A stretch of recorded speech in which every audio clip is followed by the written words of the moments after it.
Good morning, everyone. I'm going to call the Assembly Committee on Judiciary to order. Mr. Secretary, would you please call the roll? Assemblywoman Bilbrey Axelrod. Assemblywoman Cohen. Assemblywoman Gonzalez. Assemblywoman Hanson. Assemblywoman Hardy. Assemblywoman Kasama.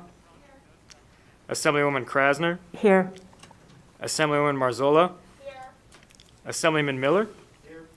Assemblywoman Wen. Assemblyman O'Neill. Assemblyman Orentlicker. Assemblywoman Summers Armstrong. Assemblyman Wheeler. Chairman Yeager. Here. Please mark Assemblywoman Bilbrey Axelrod absent, excused. Everyone else is here. That means we have a quorum. Good morning, committee members. Good morning to those joining us here in Carson City. And good morning to those joining us on the Zoom, as well as those who may be watching on the internet. Welcome to day 93 of the 81st session of the Nevada Legislature. Before we get started on this morning's agenda, just a few quick housekeeping matters. For those of you joining us in Carson City, could you please mute any of your devices? For those of you on the Zoom, if you could please mute yourself when you're not speaking, that would be helpful. For everybody participating in today's meeting, if you could state your name each time before you speak, particularly when answering questions, that would definitely be helpful. And then those of you in the audience here look like you're veterans of this process, but just as a reminder, when you come to the table, make sure to turn the microphone on to state your name, provide your testimony, and then turn the microphone off when you are done speaking. We do expect courtesy and respect in our interactions with one another. We don't always agree on policy, that's perfectly fine, but we need to make sure we're being respectful of one another, of the legislative process, and most importantly, of our very hardworking staff. And then finally, many members up here will be using multiple devices to access this morning's meeting, so please don't see it as a sign of disrespect or inattention if members appear to be looking away at times during the meeting. With those matters behind us, we're going to move on to our agenda. Members, we have two bills and a work session. We're going to go ahead and take the work session first just to get that out of the way, and a lot of our guests on the Zoom are here for the work session, so that will allow them to move on with their days. There is a complete work session document on Nellis that you'll be able to reference, and at this time I'll hand it over to Ms. Thornton. To begin with the work session, we'll start with Senate Bill 9. Thank you, Chairman. Diane Thornton, Research Division, Legislative Council Bureau, for the record. Our first bill on work session is Senate Bill 9. Senate Bill 9 was sponsored by the Senate Committee on Judiciary on behalf of the Lieutenant Governor and heard in committee on April 14th. This bill creates a state-level exemption from licensure requirements for investment advisors to specific types of qualifying private funds as defined in federal law. The bill also sets forth several conditions an advisor must meet to qualify for an exemption. Additionally, an advisor who becomes ineligible for the licensing exemption must comply with any applicable laws for licensure within 90 days of ineligibility. There's one amendment to this measure. Lieutenant Governor proposed an amendment which does the following. First, it requires in Section 4.5 that the Securities Administrator, Securities Division, Office of the Secretary of State, submit biennial reports to the Director of the Legislative Council Bureau for submission to the Legislative Commission, and also requires the report to be published on the internet website of the SOS or by similar means. Additionally, it makes conforming changes in Section 8.5 of the bill. Thank you, Chair. Thank you, Ms. Thornton. Any questions from committee members on Senate Bill 9 as detailed in the work session document? At this time, I'll be looking for a motion to amend and do pass. I'd so move to amend and do pass. Do we have a second? So we have a motion to amend and do pass from Vice Chair Wynn, a second from Assemblywoman Gonzalez. Is there any discussion on the motion? Assemblywoman Hanson? Yes, thank you, Chair. Just, I'm yes in committee, reserving my right. I know we're allowed to do that, but just wanted to get that on the record. Thank you. Thank you, Assemblywoman Hanson. And I'll note everyone on the committee has been doing a really good job of telling me when they're, and so sometimes my memory goes back to 2019 rather than 2021. So, all right, so the motion does carry, and I will take the floor statement on Senate Bill 9. Moving right along, that takes us to Senate Bill 71 in its first reprint. Ms. Thornton? Thank you, Chairman. Senate Bill 71 is sponsored by the Senate Committee on Judiciary on behalf of the State Treasurer and heard in committee on April 22nd. This bill revises various portions of the Uniform Unclaimed Property Act. Among other things, the bill defines virtual currency, allows the unclaimed property administrator to initiate and facilitate the payment or delivery of property to an owner without the owner filing a claim in certain circumstances, for a holder to deliver property to the administrator, and requires a person making a claim on behalf of an estate to prove that he or she is affiliated with the estate. Requires the administrator to make a good faith effort to notify persons who have the statutory duty with respect to unclaimed property that the administrator intends to examine pertinent records. Allows the administrator to require that records be furnished in certain formats, and authorizes the administrator to issue and enforce administrative subpoenas to obtain such records.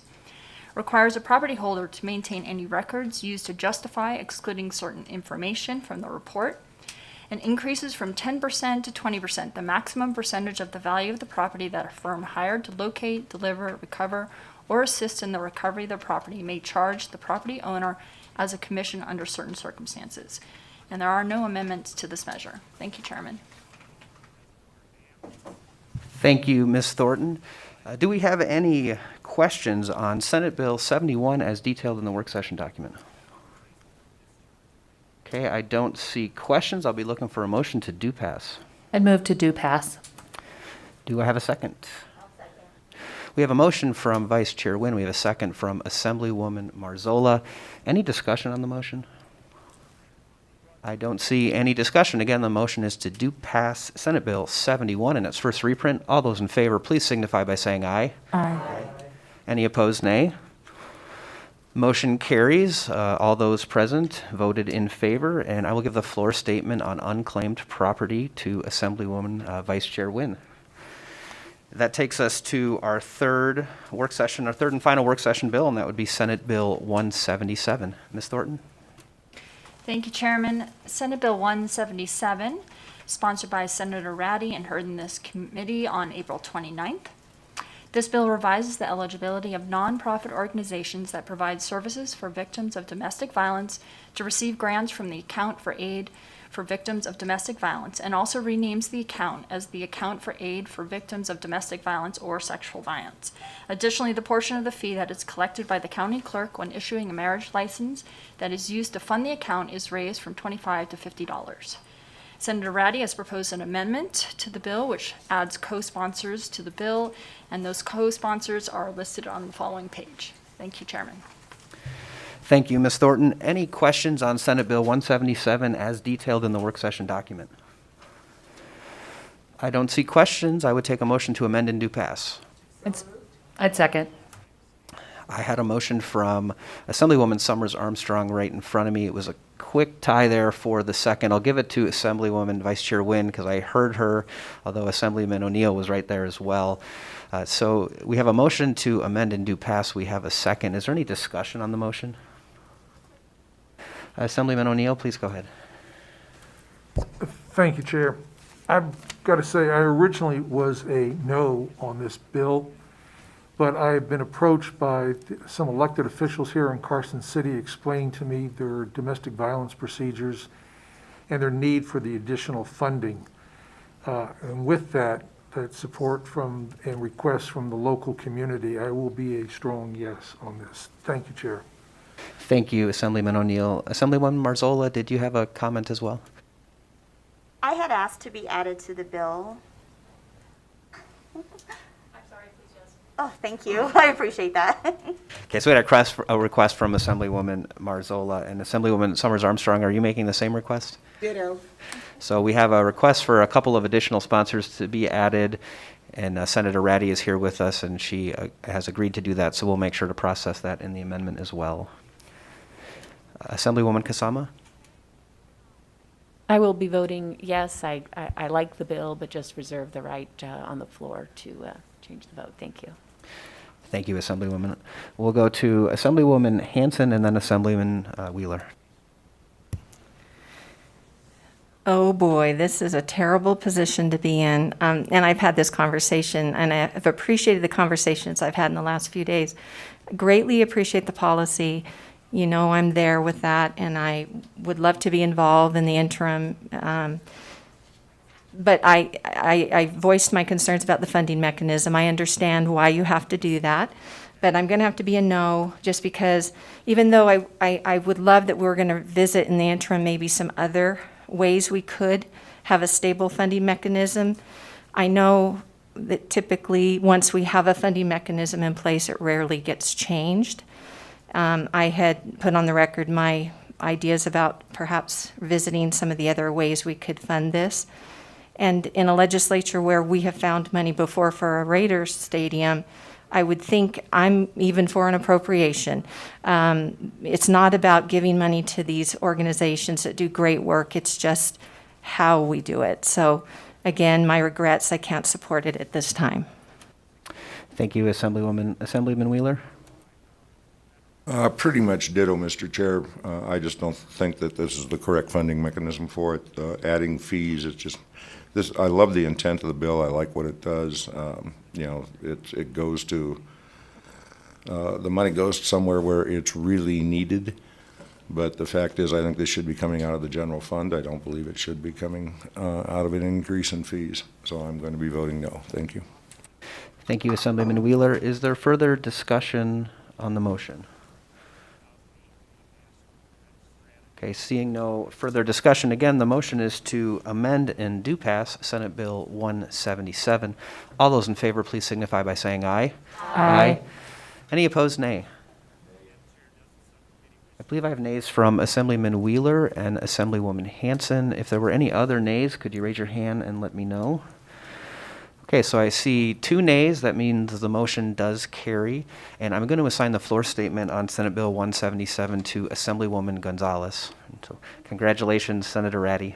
Thank you for being here with us this morning. So that takes us through our work session, committee members, and that means we'll go to the beginning of our agenda, and we will take the 2 bills in order today. We have Senator Orenshaw again with us this morning, and he'll be presenting both of the bills. So at this time, I'm going to open the hearing on Senate Bill 107 in its first reprint. That bill makes various changes relating to the statute of limitations for certain causes of action. As I referenced, we have Senator Orenshaw here, and I think he has some backup with him on Zoom today. So welcome again, Senator Orenshaw. It's great to see you. Please proceed when you're ready, and then I'm sure we'll have some questions for you. Good morning, Chair Yeager, members of the Assembly Judiciary Committee. For the record, James Orenshaw, State Senate 21, that's parts of Henderson, unincorporated Clark County. It's really a pleasure to be here in person for the first time this session.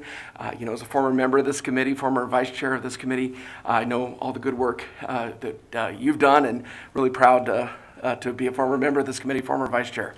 So now that I've buttered you up, let's just vote for my bill, and we don't need any questions or. But actually, today I have the honor to present 2 bills. Both of the bills have to do with some issues regarding fundamental fairness. Senate Bill 107 has to do with access to justice. Senate Bill 107, in my opinion, tries to help make sure that an employee is able to pursue administrative remedies for either a wrongful termination or workman's comp issue without having to worry about racing to the courthouse and filing a lawsuit. And in my opinion, if Senate Bill 107 is passed, I believe that there may be less litigation because the administrative remedies through the EEOC or the Nevada Equal Rights Commission may be successful, and there may not be that race to the courthouse. I am very lucky to have J.P. Kemp, an attorney in Las Vegas who specializes in this area, with me. And with your permission, Chair Yeager, I'd like to turn it over to him to kind of give us some of the nuts and bolts and war stories he has from being in the trenches representing workers. And then I'm happy to answer any questions. Thank you, Senator. Good to see you. Mr. Kemp, welcome to the Assembly Judiciary Committee, and please go ahead. Thank you, Chair. Good morning. I'm Kemp on behalf of the Nevada Justice Association. Thank you for having me here, and hello to the committee members this morning. I want to thank Senator Orenshaw for having brought SB 107, a very important clarification in the law in certain respects. The case that started this was Patush versus Las Vegas Bistro. It was a case where an employee, office manager who tripped and fell and hurt herself, ended up getting fired for filing her workers' compensation claim. She filed her lawsuit. It was more than 2 years, but less than 4 years. And when you look through the statute of limitations, NRS 11.190, you don't find any specific reference to a claim for wrongful termination, wrongful discharge, retaliatory discharge, nothing of that nature. The federal courts had previously looked at this and they analogized it to personal injury cases. The Supreme Court of Nevada had never addressed it until it came before them in the Tush case. And in that case, they also used an analogy to personal injury and wrongful death statute, which is NRS 11.190, subsection 4E. And as we looked at that, I mean, an average Nevadan could never have read that statute that talks about personal injury and wrongful death and come to the conclusion that it would apply to their case of wrongful termination. And so when we looked at it, we thought, well, here in NRS 11.220, which is a catch-all that provides 4 years for any cause of action that's not otherwise provided for in the statutes, it would appear that that would apply. It doesn't appear anywhere else, so the catch-all 4 years should have applied. Well, the Supreme Court of Nevada disagreed with that, went with the personal injury and wrongful death statute. So we thought, well, you know, average Americans and average Nevadans should be able to read the statutes and determine how much time that they have. And so Senator Orenshaw brought this bill in order to clarify that. Working with the stakeholders, it was determined that the 2-year statute of limitations for wrongful discharge was a good time period. But also working through it, we noted that sometimes people have charges of discrimination or other administrative complaints that are working their way through the administrative process. And sometimes, particularly, actually, it's kind of a paradox because the cases with the most merit actually take the longest to work their way through the Nevada Equal Rights Commission or the EEOC. And sometimes that is more than 2 years. So you would have a situation where you would have to run off and file a lawsuit to meet the 2-year statute if you had a companion claim for the common law retaliatory discharge or wrongful discharge. You'd have to go and file the lawsuit before the administrative agency ever got through with their investigation and making their determination. So there you have section 1.5, which is an amendment to the original bill, which does call for a 2-year statute of limitations for retaliatory discharge, wrongful discharge. But subsection 2 does provide for a tolling of that time period while the case is pending before an administrative agency on a complaint or charge. So if someone has a charge at the Nevada Equal Rights Commission, that's sort of the paradigm, is the Nevada Equal Rights Commission. If that's pending and you get to the 2-year point, you don't have to worry about rushing off to the courthouse to file a lawsuit or face losing your common law claim. You will have a tolling of that time period while the Nevada Equal Rights Commission, for example, works its way through the administrative charge process. And then just like when Nevada Equal Rights Commission finishes and they give you if they give you a notice of right to sue, you get 90 days. And so we've kind of factored in the what's traditionally been thought of 3 days for mailing. And that's how we get 93 days is because it would be the 90-day period plus 3 days that it takes for the Nevada Equal Rights Commission right to sue letter get to you in the mail. And so you would have either your full 2 years, or if the 2 years have gone by, you would have that additional 93 days so that you could bring your claims together. Because very often there are these companion claims. And so that is basically what section 1.5 of the bill does. Section 2 of the bill is actually the amendment to the catch-all to instruct the court basically not to do this analogizing to other causes of action. If it's not provided for by the legislature in the statutes, then the court should just apply the 4-year catch-all. That's what it's there for. There are examples, sometimes it's not even consistent. The court, for example, in intentional interference with prospective economic advantage, in one case they said it was 4 years, analogizing it to an unwritten contract. And in another case, they analogized to fraud and said it's 3 years. And so there's this inconsistency. And the idea is that people ought to be able to read the statutes and figure out what the time is without the court second guessing them later on. So section 2 is an amendment to NRS 11.220, which calls for the court to not analogize to other things, just apply it. Just use the 4 years if the legislature has not otherwise spoken as to what the time limit should be. And so that's what Section 2 does, and that, of course, also comes from the experience with the Patush case that we had.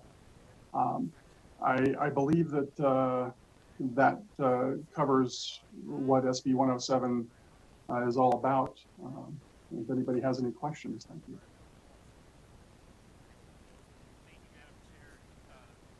Thank you, Mr. Kemp. Thank you, Senator Orenshaw, for your presentation. We will take questions from the committee. Does anyone have a question at the moment? Assemblywoman Summers Armstrong. Thank you, Chair, and thank you, Senator Orenshaw. It's good to see you. The one thing that I have a question about is if there is a companion workers' compensation case. This appears to be like wrongful termination. What if there is another type of litigation going on? What has the highest priority? Or which has the highest priority? And to you and through you, Mr. Chair, to Assemblywoman Summers Armstrong. And here I'd like to use my lifeline and reach out to Mr. Kemp because he's got a lot more expertise in this area. So with your indulgence, Mr. Chair, I'll use the lifeline. Thank you. Thank you, Mr. Chair, through you to the Assemblywoman. We did have an earlier proposal that while a workers' compensation claim was working its way through that system, that there would be the same tolling that didn't survive the amendment process. But usually if someone has been fired because of the workers' compensation claim, that event has taken place. And they would have 2 years from that termination to bring the claim. The workers' comp claim will not toll it. There are some drawbacks to that because sometimes you get down to the end of a workers' comp claim, and rather than put somebody through vocational retraining, sometimes the employer would want to bring that person back. But through the amendment process, that didn't survive. So someone, if they don't have the Nevada Equal Rights Commission charge or some other type of whistleblowing claim where they had complained to a government agency, if it's just the workers' comp claim, they will have to bring the case within the 2-year statute of limitations under the bill as drafted. And no need to go through the chair unless you just like to do that. And Senator Orenshaw, we used to say phone a friend, and I think we're in the Zoom a friend land now, so that's probably a first in Assembly Judiciary as well. Do we have additional questions from committee members? Assemblyman Wheeler, please go ahead. Thank you, Mr. Chair. I was busy cleaning up a mess, so I may have missed part of it here. Now the way the law is currently written, after those administrative avenues are exhausted, or does it start immediately? Thank you, Assemblyman Wheeler. James Orenshaw, State Senate District 21. Certainly what I've learned working on this bill is that the administrative remedies, some of them include the Nevada Equal Rights Commission, the EEOC. At this time, and it's not in their favor, so then they decide to sue. They can do it at this time, but this bill would add 2 years beyond that. For the record, J.P. Kemp, Assemblyman Wheeler, no. Currently, as it stands under the court ruling in Patush, it's 2 years. And so at the end of 2 years, if the Nevada Equal Rights Commission had not finished, before that 2-year period ran out, if they had this companion tort claim, they would have to, Rights Commission had finished its process. It does not add 2 years to the end of that process. You would have the original 2 years, or you'd have up to 90, if the 2 years had gone by, you'd have 93 days from the issuance of the letter, the notice of right to sue letter. So that's how it would work. Okay, it doesn't add 2 years on. Do we have other questions from committee members? Okay, I don't see additional questions at this time. Senator Orenshaw, thank you. Mr. Kemp, thank you for presenting as well. We'll ask you to sit tight for just a moment. We'll take some testimony on the bill, and then we'll have a chance for concluding remarks. At this time, I'll open it up for testimony in support of Senate Bill 107 in its first reprint. Is there anybody here in the room with us in Carson City who would like to testify in support? Right, I don't see anyone coming forward. I don't believe we have anybody on the Zoom in support, but please, if I'm wrong about that, just unmute yourself and let me know. I don't hear that happening. BPS, could we go to the phone lines to see if there's anybody there in support of Senate Bill 107? Yes, Chair. To testify in support of Senate Bill 107, press *9 now to take your place in the queue.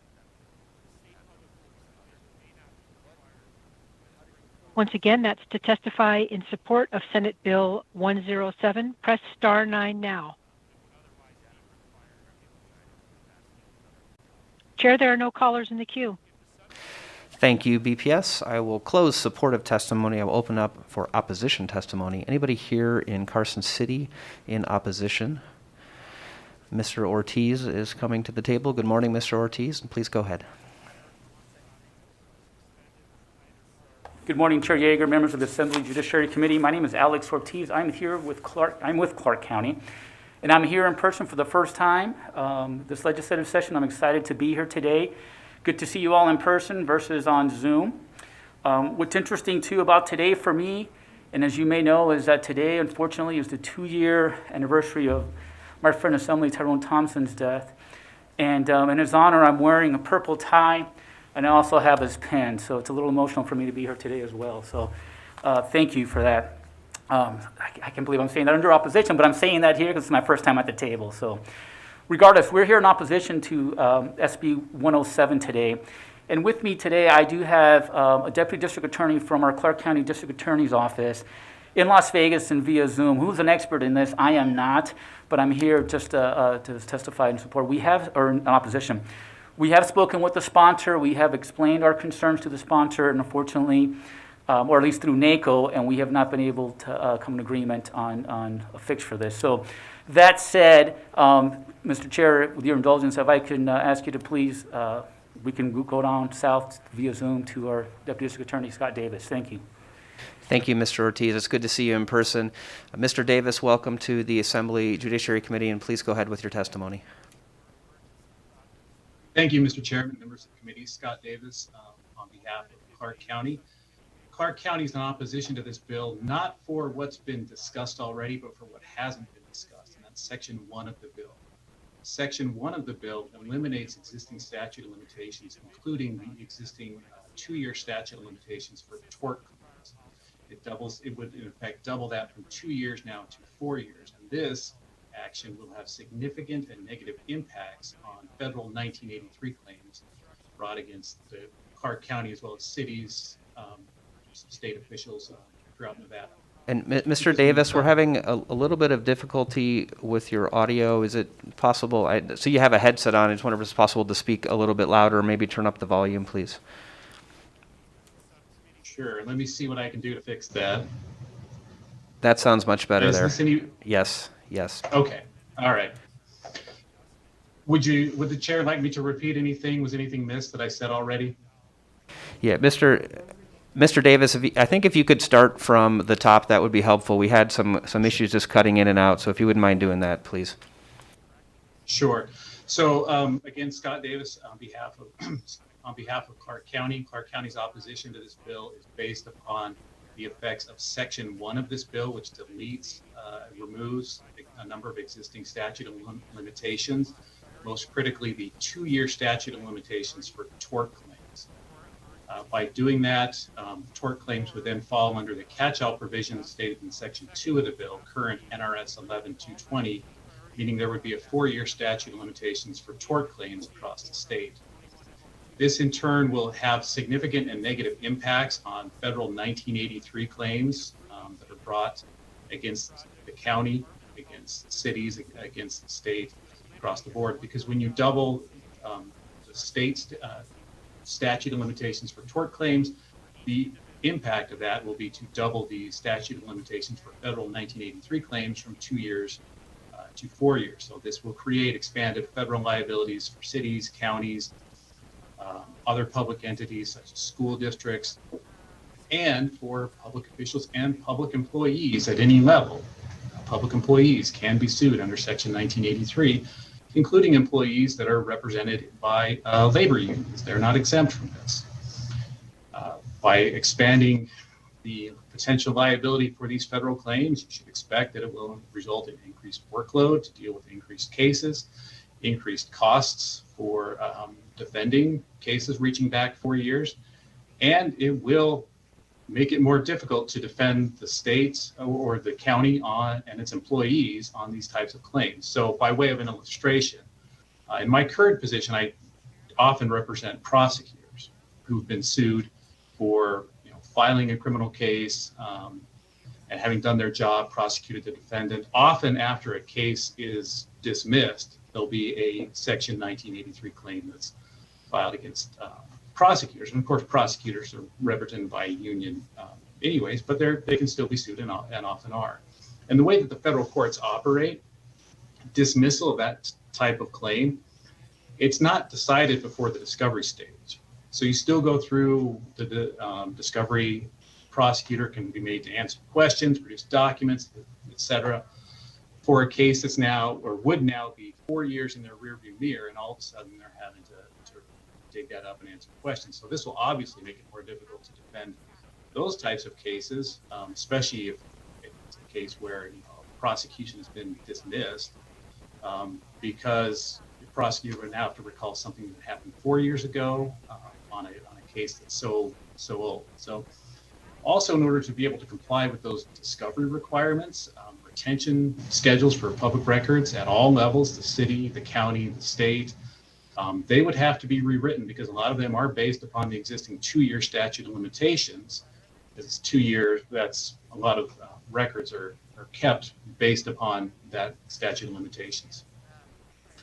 So maybe the best way to understand sort of the extreme impact of this bill on these federal 1983 claims is revealed by. And Mr. Davis, if I could interrupt you for just a second, I Sure. think your testimony may be misunderstanding what the deletion to Section 1 of the bill does. The deletion to Section 1 of the bill, and we'll go to legal to clarify, but it doesn't delete existing law. The existing law continues to exist. The deletion of Section 1 of the bill simply removed the amendment that was being proposed in the first version of the bill to add action for wrongful termination of employment to the existing statutory language. But I want to hand it over to Mr. Wilkinson just to confirm that for the record, because I think it might implicate the rest of your testimony in terms of the bill. So if we go to Mr. Wilkinson, please.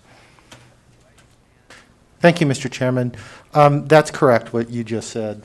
The Section 1 was deleted by amendment from the bill, but that means NRS 11.190 is not affected in any way. It's that change to the law is simply taken out of the bill. So, Mr. Davis, I don't know if that helps with the testimony, but I don't think the bill is making any changes to the existing law that you're speaking about with respect to 1983 actions and the like. So, I wanted to put that out there, and I guess just ask you, given that, if there are other portions of the bill that are still concerning for you and for Clark County, I think that'd be appropriate to address those. Mr. Chairman, Scott Davis on behalf of Clark County. Thank you for that clarification. I think with that clarification, I will submit my comments and have nothing further to say. Thank you so much, Mr. Davis. Appreciate that. And that's why we have legal counsel here. I know sometimes it can look like we're deleting sections of the bill, but usually the deletion by amendment just indicates that no changes will be made to that section. So if that language were actually being deleted, you would see it in the bill as being deleted. So just want to make sure that's clear for the record, anyone who might be watching or might be watching in the future. Mr. Ortiz, did you have anything further to add? Alex Ortiz of Clark County. I do not, but I will communicate with Mr. Scott Davis as well about this, and if we need to, we will respond in a written format as well to either change our testimony from opposition to another position or leave it as is with an explanation as to why. Thank you. Thank you, Mr. Ortiz. Thank you, Mr. Davis, for being here, and thank you, Mr. Wilkinson, for stepping in there. Do we have any additional testimony in opposition here in Carson City? I don't see anyone coming forward. I think we've already gone to our folks on the Zoom. BPS, could we go to the phone lines to see if there's anyone else there who'd like to testify in opposition to Senate Bill 107? Yes, Chair. To testify in opposition of Senate Bill 107, press *9 now to take your place in the queue. Once again, to testify in opposition of Senate Bill 107, press star 9 now to take your place in the queue. And we will begin with the caller with the last 3 digits of 863. Please slowly state and spell your name for the record. You will have 2 minutes and may begin. Good morning, Mr. Chair, members of the committee. Dagny Stapleton, D-A-G-N-Y-S-T-A-P-L-E-T-O-N, Executive Director of NACO, the Nevada Association of Counties. We were prepared to testify in opposition today, and we'll defer to the conversation that you just had with Clark County, and we'll adjust our opinion accordingly, work with our members, and follow up. Thanks so much.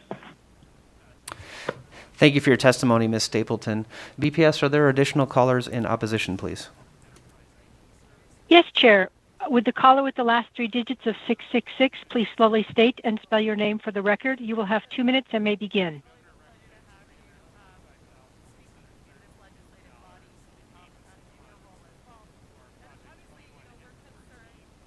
Caller with the last 3 digits of 666, you have unmuted yourself and may begin your testimony.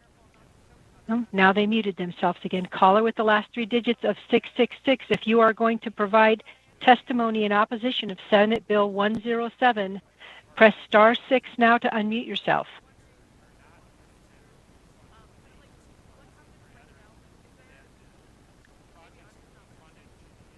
All right, Chair, at this time we have no callers wishing to provide opposition testimony. Thank you, BPS, and I suspect that perhaps that caller had the same misconception that our prior folks in opposition did, but would invite those, if you read the bill and you still have concerns, reach out to the committee or to myself or to the sponsor, please. So I don't believe we have any additional opposition testimony. I'll now open it up for neutral testimony. We'll start here in Carson City. Anyone in the neutral position? Okay, I don't see anyone coming forward. Don't believe we have anyone on the Zoom in neutral. BPS, do we have anyone on the phone lines in neutral, please? To testify in the neutral position on Senate Bill 107, press star 9 now to take your place in the queue. Once again, to testify in the neutral position on Senate Bill 107, press star 9 now to take your place in the queue. And we will go back to our caller with the last 3 digits of 666. Please press star 6 to unmute yourself and then state your name and spell your name for the record. You will have 2 minutes and may begin. Mr. Chairman, this is Warren Hardy. Can you hear me now? We can hear you, Mr. Hardy. Please go ahead. My apologies. That was a mistake on my end. Warren Hardy, W-A-R-R-E-N-H-A-R-D-Y. I apologize for calling in under neutral. Mr. Chairman, you're correct. I was asked by the Urban Consortium to get on the record with similar concerns to the county, so we will go back and revisit this in the context of what we've just learned and get back to the committee. So thank you for your indulgence, Mr. Chair and members of the committee. Thank you for your testimony, Mr. Hardy. BPS, are there additional callers in the neutral position? To testify in the neutral position on Senate Bill 107, press star 9 now to take your place in the queue. Chair, there are no callers in the queue. Thank you so much, BPS. I'll close neutral testimony. I'll now invite Senator Orenshaw back to the table and invite any concluding remarks from either Senator Orenshaw or Mr. Kemp. So, Senator Orenshaw, would you like to start? Thank you very much, Mr. Chair. James Orenshaw, Senate 21. I believe Senate Bill 107 would add clarity to the Nevada statutes, which would not only benefit workers who feel that they've been wronged, but would also benefit employers, the courts, and attorneys who practice in that area. Some information that I have is that a great majority of these actions are settled at the administrative level, such as the Nevada Legal Rights Commission, and never end up in litigation. And I think that if there's more time for the administrative remedies to work their course, which usually are not the 3, 4, 5-year time period, but sometimes are, then I think we might see less litigation. And I might allow Mr. Kemp to jump in, Mr. Chair. Thank you. Thank you. Please go ahead, Mr. Kemp. Thank you, Chair. JP Kemp for the record, and thanks to Senator Orenshaw for bringing the bill.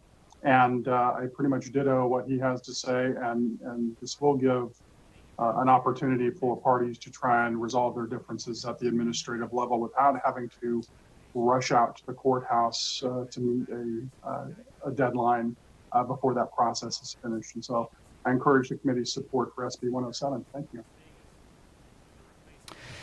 Thank you too so much. Appreciate you being here and presenting the bill. Mr. Kemp, we hope you have a great rest of the day. And again, it was good to see you in Assembly Judiciary. I will now close the hearing on Senate Bill 107. That takes us to our second bill listed on the agenda. I'm going to now open the hearing on Senate Bill 317. In its first reprint, Senate Bill 317 revises provisions relating to juvenile justice. Senator Orenshaw, welcome back. We'll give you a chance to present, and then we'll have some questions. Thank you very much, Chair. James Orenshaw, State Senate District 21, and I'm very lucky to have on Zoom Matt Richardson in Las Vegas and to present Senate Bill 317. Chair, members of the committee, Senate Bill 317, in my opinion, is about fairness. Imagine if you or one of your loved ones, your family members, were arrested and accused of a crime, and you fought the charges, and you either won a trial or they were dismissed. And, the justice system worked, and you weren't guilty, and you weren't convicted. But imagine that trying to, rebuild the other parts of your life all fall apart, and you might be subject to losing your apartment, losing your home, your credit being ruined, so that, if you try to get a new apartment or try to, buy a car, rent a car, everything you need to do to be able to function and get back on your feet suddenly is taken away from you. Senate Bill 317 tries to ensure that for juvenile justice officers, detention staff, those who work with children, that if they do pursue their right to fight these allegations and they succeed, either they're dismissed or they win a trial or there's no punitive action, similar to the current language in NRS 289, that they are eligible for that back pay and that hopefully they can land on their feet and they won't be facing destruction of so much of the rest of their lives, even if the criminal charge, they prevailed over that. With your permission, Chair, I'd like to turn it over to Mr. Richardson, and then I'm happy to answer any questions. Thank you, Senator Orenshaw. Welcome, Mr. Richardson. Please go ahead. Thank you. My name is Matt Richardson. I would like to thank the Chair and also the Committee on Judiciary for the opportunity to speak to you today on Senate Bill 317. The bill intends to clarify and guarantee rights that are given under NRS 289.092. And these are for officers that fall now under NRS 62G. Now, the officers, they're quasi-law enforcement, social worker, mentor, caseworkers, and they tirelessly connect families in need with anything that they might work for the family to get on the right track. Now, my peers and the officers I work with are outstanding individuals. Now, however, we're not perfect. We may end up at the wrong place at the wrong time. We may get caught up in a bad situation with a friend or relative. We also may be falsely accused by someone we may or may not know. And there could be mistaken eyewitness identification or false or misleading forensic science. In working through our due process and the system, juvenile probation officers, juvenile probation supervisors, and employees of juvenile services should be given the rights that other officers have. Now, this right's only upon the outcome of the criminal prosecution if the charges are dismissed, the employee is found not guilty at trial, or the employee is not subjected to punitive action in connection with the alleged misconduct. NRS 289.092 gives this very right to other officers. However, the language is slightly different. NRS 289.092 states if a law enforcement agency suspends an officer without pay pending the outcome of a criminal prosecution, the law enforcement agency shall award the officer back pay for the duration of the suspension. If the charges are dismissed, the employee is found not guilty, or the employee is not subjected to punitive action in connection with the alleged misconduct. The difference is the word suspends. The county and our agency director do not find the word suspends is carried over to our Department of Juvenile Justice Services.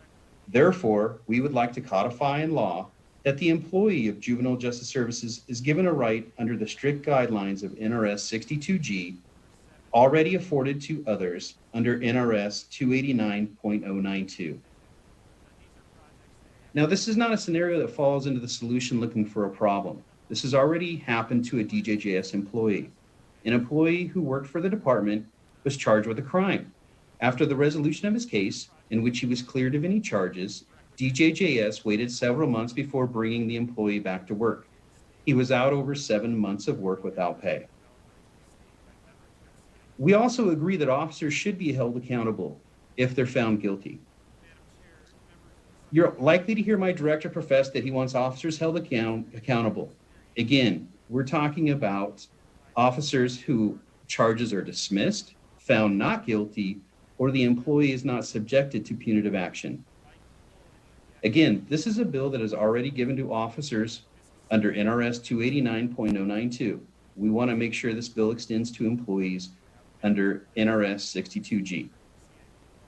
Thank you for your time and attention to this matter. And if there's any questions, I would be happy to answer those. Thank you so much, Mr. Richardson. Thank you, Senator Orenshaw. I believe we do have a couple of questions. We're going to start with Assemblywoman Gonzalez. Thank you so much, Chair. Thank you so much, Senator Orenshaw, for bringing this bill forward. Assemblywoman Gonzalez, District 16, for the record. I think you touched on one employee experiencing this, but I was just curious maybe how often this was happening. You know, to the Matt Richardson, to the chair, to Senator Gonzalez. You know, I'm not aware of all the personnel actions because discipline is a matter confidential. I do know of the one.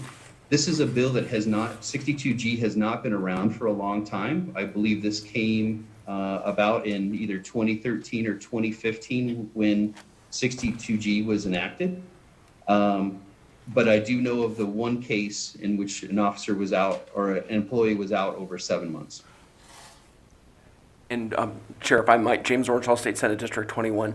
Certainly, while the juvenile probation officers, juvenile detention staff are much like we think of law enforcement officers, what I have observed, you know, working as a juvenile public defender, is that very many of these people really are also acting as social workers and mentors and do try to help be there for kids in very scary situations. I certainly want to compliment Clark County and Mr. Martin, Mr. Wellahan, because I think that even though so many act as officers, they also are there, helping kids get birth certificates, helping them try to get into a credit recovery for high school program, trying to get into drug treatment programs. So they are, I would say, law enforcement officers, and while we don't call them social workers, they also are that as well. Much more than we think of as in normal law enforcement. And this would just clarify that, in my opinion, the same protections in NRS 289 that other law enforcement officers have would also be here. That if they do fight the charge, if the charge is dismissed, if they win at trial, if there's no punitive action taken, that they would be entitled to that back pay and not face so much ruination of the rest of their lives, even if they beat the criminal charge. Thank you. Thank you so much. Follow-up, Chair? Thank you, Assemblywoman Gonzalez, District 16, for the record. In your experience, when folks have these allegations, is it dealing with children that they work with? Is it like outside stuff? Mr. Chair, if I could defer to Mr. Richards on that, because I think he's got more information on that. James Orenshaw, Senate 21. Yes, Matt Richardson, to the chair, to Senator or Assemblywoman Gonzalez. It's a combination of both. 62G, they could be charged either in-house or on personal conduct. 62G doesn't differentiate where the charges would originate at. Thank you. I was just speaking, like, in your experience, are there typically charges dealing with the children themselves, or, I know you can't comment, but I'm just curious what kind of charges these officers are getting or allegations. Mr. Chair, if I might jump in, James Orenshaw, Senate 21. While I don't have that data in front of me, I think that's something we certainly could try to get. And I just want to make sure that I put on the record that Senate Bill 317, while it talks about trying to make the officer whole after the charges have either been dismissed or they've been acquitted at trial or the lack of any punitive action, there's nothing in this bill, in my opinion, that would prevent suspension of the officer till the charges are dealt with. In fact, I think it brings more clarity because in Section 1, we do also clarify that the 180-day period to resolve the charges, it begins after arrest, which prior to that, the statute did not have that. So I do think that adds extra clarity to the statute. But again, there's nothing here that would prevent, in my opinion, suspension of the officer pending resolution of those charges. Thank you so much. We'll go next to Assemblywoman Cohen. Thank you, Chair. So I have a question about in both sections, the sub 6 and 6A, stating that the charges against the employee are dismissed. My concern is what happens if it's a case where there's state adjudication and then dismissal. In those cases, people are basically admitting that this has happened, but yet we're treating them as if they've gone to court and had an actual trial, and the charges have been dismissed, or the charges were dismissed because the DA decided they didn't have the wherewithal to prosecute, that type of thing. Thank you, Chair, and Assemblywoman Cohen, James Orange, State Senate, District 21. This language parallels the language at NRS 289.092, and while I certainly do not interpret that language dismissed as taking some kind of a plea offer or something that would lead to a dismissal pending some kind of plea negotiation. I don't know if the courts have ruled on that yet, but that's certainly not how I read it, not my intent. And Mr. Richards, if you'd like to jump in to clarify, please feel free.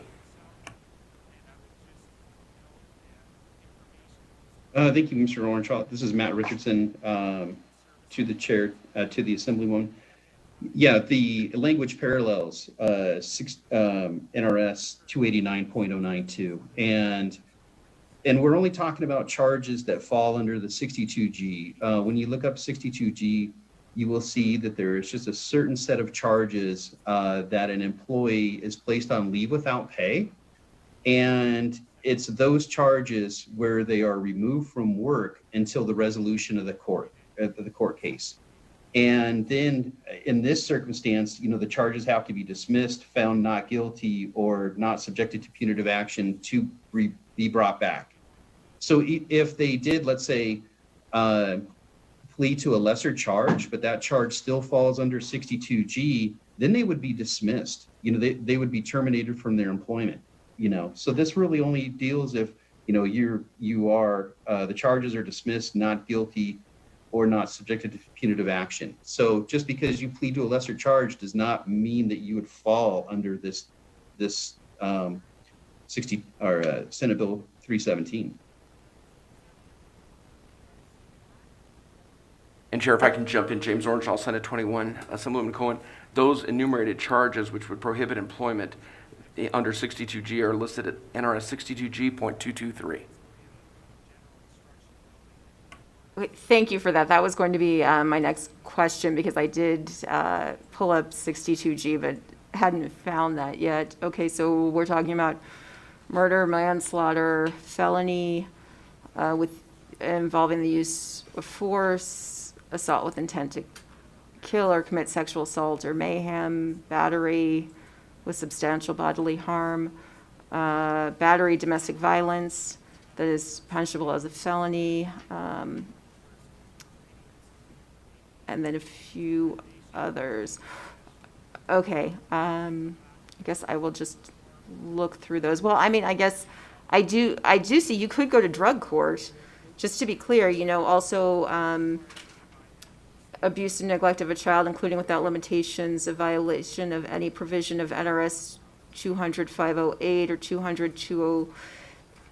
200-2083 or contributory delinquency, and then distribution. There is DUI in there, so I guess that kind of a felony DUI, so that is a little, I guess, disconcerting, because I think you could, I'm not sure, can you do adjudication on a felony DUI? Thank you, Assemblywoman Cohen.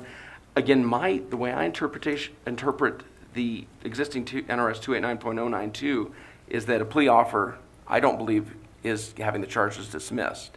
And some state adjudication, I know that's a fairly new statute, so I'm not sure if there have been any court rulings on that, but that's certainly not how I read it.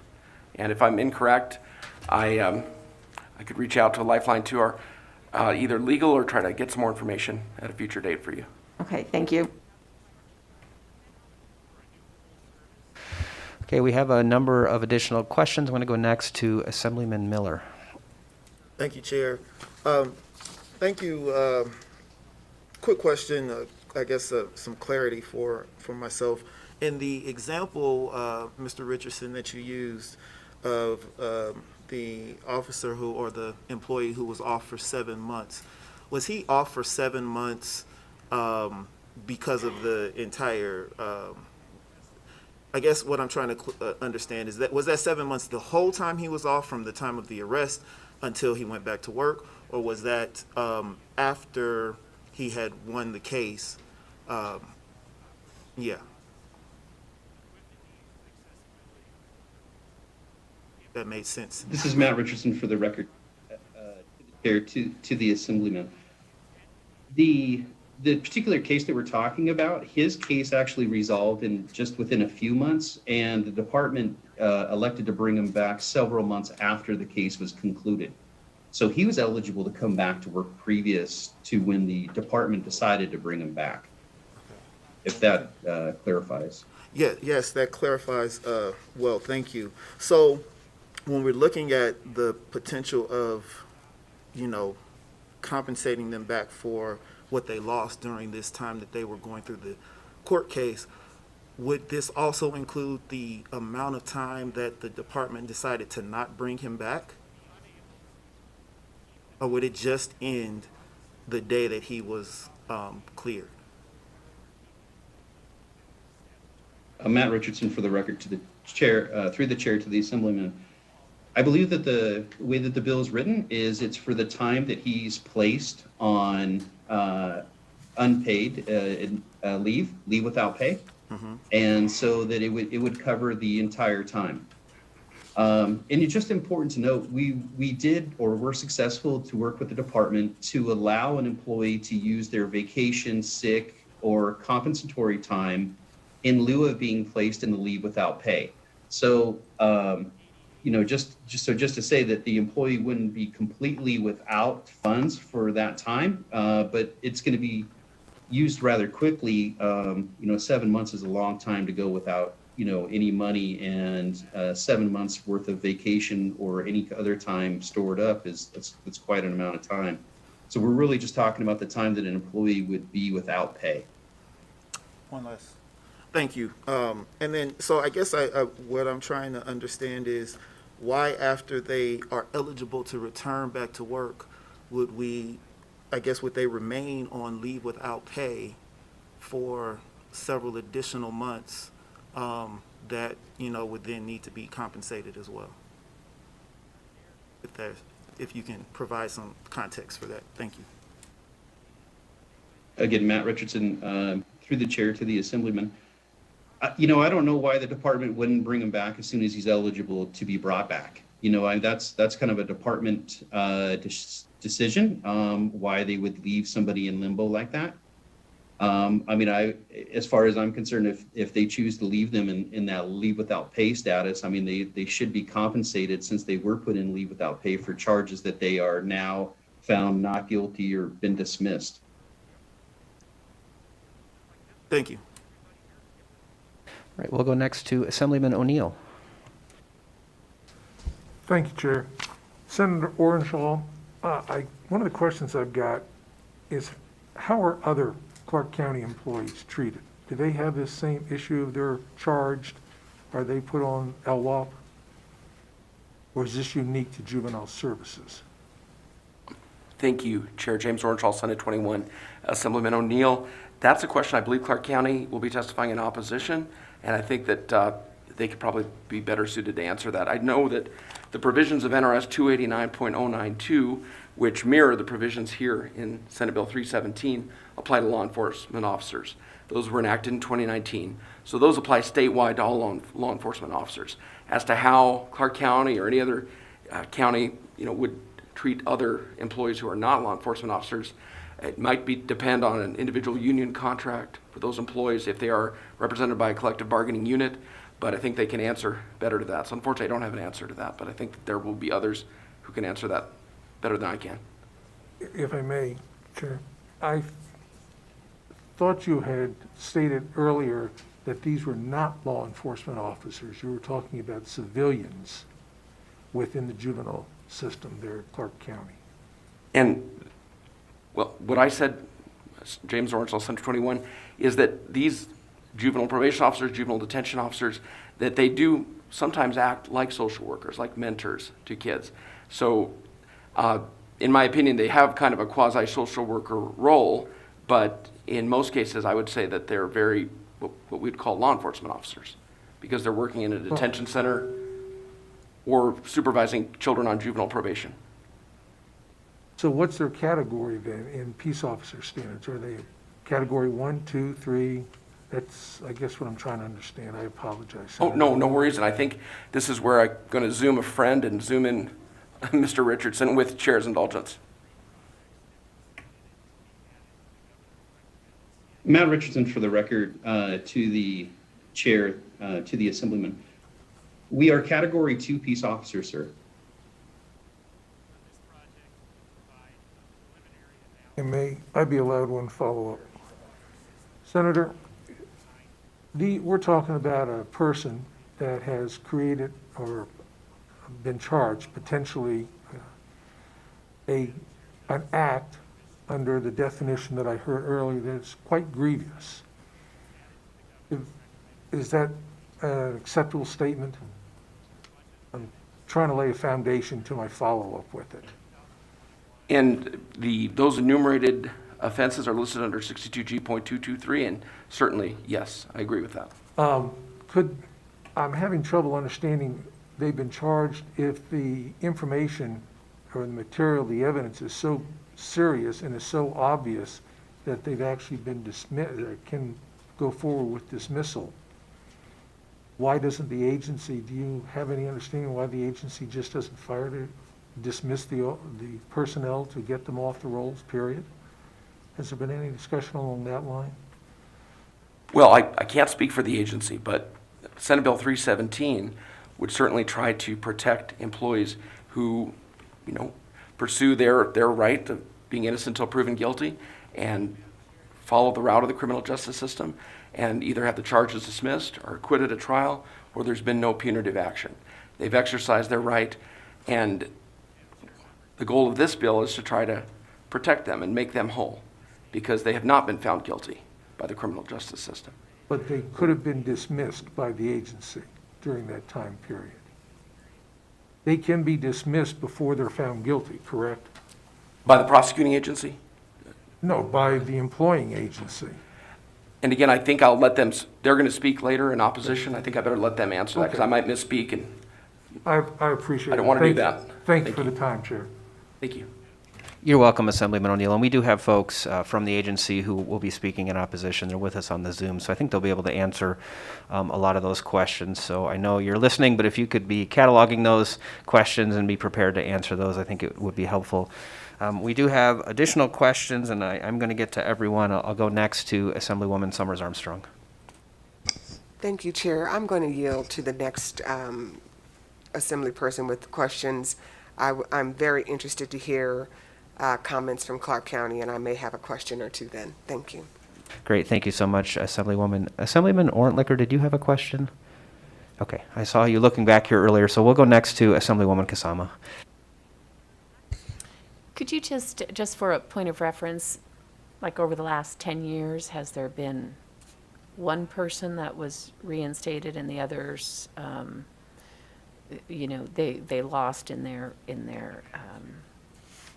lawsuit against the Juvenile Justice Service, or they were charged?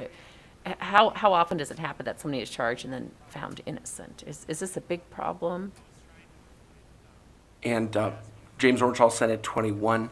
I believe it's a big enough problem that this legislation is important to try to make sure that the same protections in NRS 289 that other law enforcement officers have to try to be made whole if they have denied the allegations against them, the criminal allegations, and if they've either been dismissed, been acquitted at trial, or there's been no punitive action, if we clarify that those also apply to these juvenile justice officers. As to the numbers, as to how many officers may have had arrests or been charged or for what, I'd like to defer to Mr. Richardson, and if he doesn't have that, then perhaps the county testifying in opposition may have that. But Chair, if I could defer to Mr. Richardson on that. Thank you. Assemblywoman Kasama, for the record, thank you.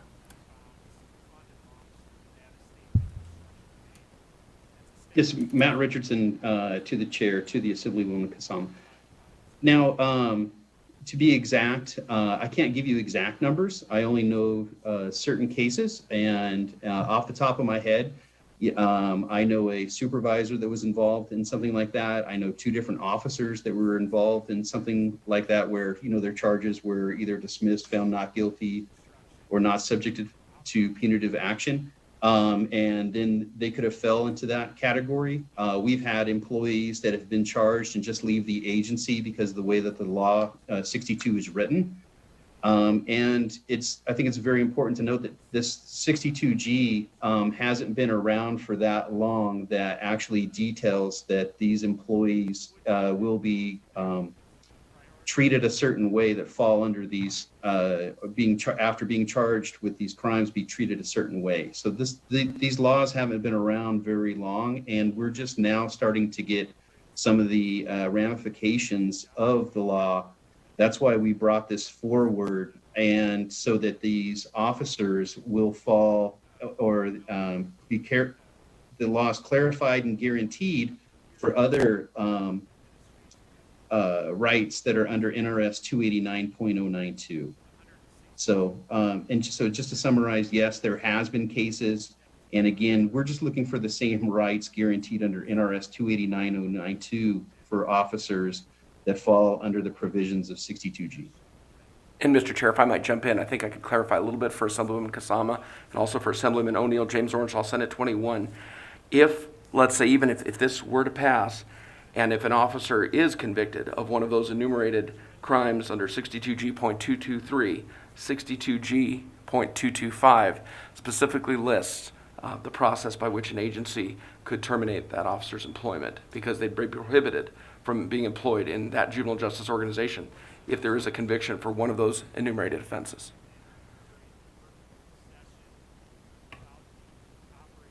Assemblywoman Gonzalez. Thank you, Chair. Assemblywoman Gonzalez, District 16, for the record. I just had a clarifying question. So in the amendment, I noticed that in section, I think it's 5, section 2, subsection 5, section B, the sentence about if the employee is placed on leave without pay, the employee may elect to use sick leave.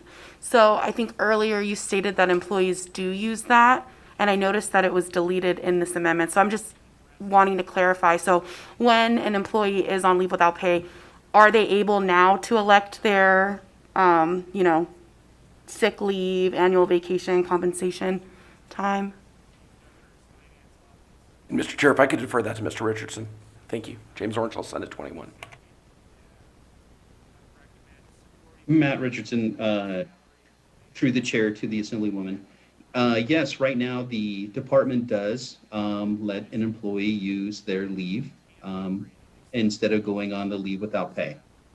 However, these matters do take time to resolve, and the leave bank, whether it's sick or vacation or comp time, is easily exhausted before the charges are or the case is resolved.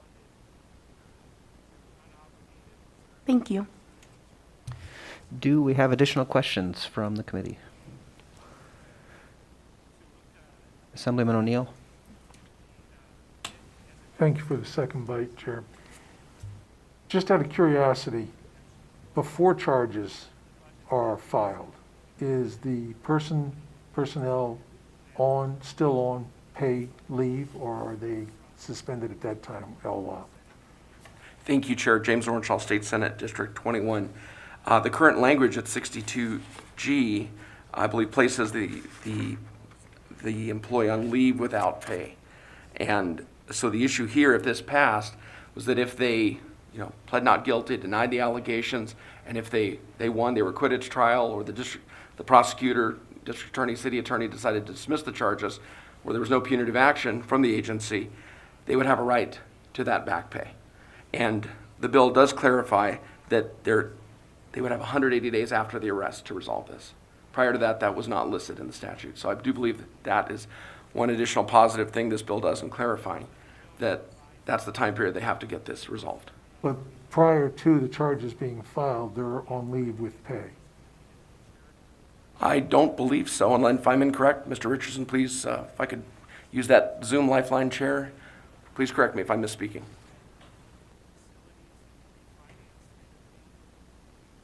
Yes, the Matt Richardson for the record, through the chair to the assemblyman. It's really up to the department. Usually upon an arrest, the department will place them on leave without pay. I'll let the department speak on that behalf, but that's the normal practice that we've experienced. I appreciate that. I'll ask Clark County. I'm trying to find out before charges are filed, what is the status of the employee? That's the criminal charges being filed. That's what I'm trying to determine, but I'll ask Clark County. Thank you, Chair. Okay, do we have additional questions from the committee? I don't see additional questions. Thank you, Senator Orenshaw and Mr. Richardson. There were a number of questions. We appreciate you presenting the bill and answering those. We'll give you a chance to wrap up after we take some additional testimony on the bill. At this time, I'm going to open the hearing for testimony in support on Senate Bill 317 in its first reprint. Is there anybody here in Carson City who'd like to testify in support? Ms. Brown, welcome, and please go ahead. Good morning, Mr. Chair, members of the Assembly Judiciary. We would support this bill. I see different areas, and I'm thinking outside the box because of personal experiences and why, as a child, and how a false accusation could come about, especially with dealing with children. And I just kind of want to put this in the back of your mind because it's in my mind, although it may or may not have anything to do with the bill, but in part. When I was a young child, there was a friend, a friend who made false allegations against a friend's father. He wound up going to jail, and later on, she admitted that she had lied about it because her parents were going through a divorce, and it was a way to get the attention. And I'm not saying that this is going to happen and does happen, but I can see other areas in where children will manipulate the system, will make up things, and people will get falsely accused. And should that happen and a person get arrested and the charges are dismissed, they should be given the opportunity to get their job back, all money back, including any sick leave, any vacation pay they may have lost on top of it. So yeah, we would support this. It should be treated equally as the officers. If they are found not guilty of their charges, they get paid. Should apply to juvenile justice system, those children working with the staff members as well. Thank you. Thank you, Ms. Brown. And I don't know that we got your name for the record. Could you please provide that? Tanya Brown, Advocates for the Inmates and the Innocent. Thank you. Thank you, Ms. Brown. Anybody else here in Carson City in support? I don't see anyone in Carson City. We don't have anyone in support on Zoom. BPS, could we go to the phone lines to see if there's anybody there who would like to offer testimony in support? Yes, Chair. To testify in support of Senate Bill 317, press star 9 now to take your place in the queue. And we will begin with the caller with the last 3 digits of 200. Press star 6 to unmute yourself, and then begin your testimony by slowly stating and spelling your name for the record. You will have 2 minutes and may begin.